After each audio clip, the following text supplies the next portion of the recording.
नाज़रीन करम, मेरे साथ इस वक्त शहर गिलगित के ग्राशी मौजूद हैं। इनसे जानने की कोशिश करते हैं कि आज से 20 साल पहले शहर गिलगित कैसा था और आज कैसा है।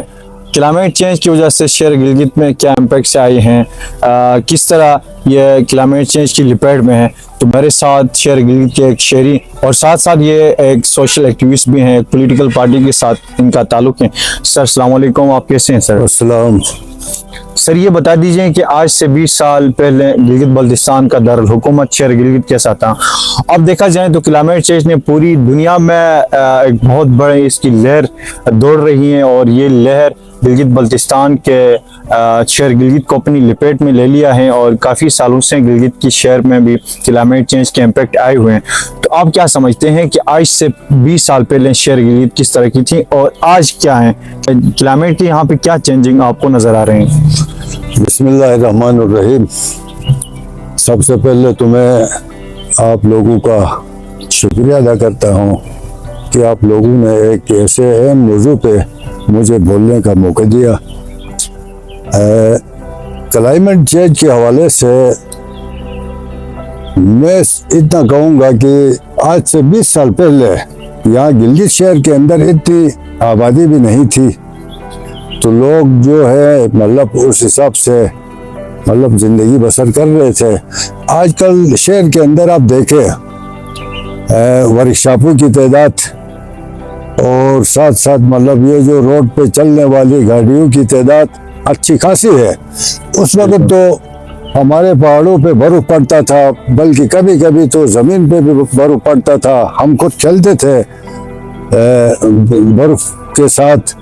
तो अभी ये बर्फ़ भी नहीं पड़ता है, दूर दूर तक पहाड़ों के ऊपर बर्फ़ आपको नज़र आएगा। ये सब मौसमियाती तब्दीली की वजह से है। तो हमें इसके लिए एहतियाती तदाबीर को अपनाना चाहे। बिल्कुल किस तरह मतलब हम जिंदगी बसर कर सकते हैं, किस तरह हम लोगों को अवेयरनेस दे सकते हैं, तो खुद अपने आप से हमने मतलब शुरू करना है। उसके बाद हमने शहर के मतलब उन लोगों को हमने अवेयरनेस देना है। देखिए यहाँ हज़ारों की तादाद में बाजार एरिया में वर्कशॉप पड़े हैं।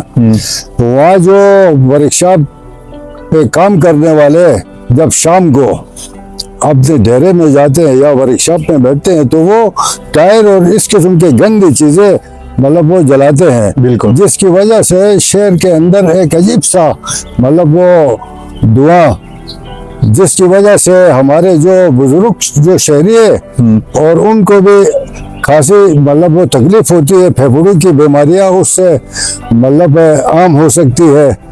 तो खासकर सर्दियों के मौसम में हमें इन चीज़ों से एहतियात करनी चाहिए।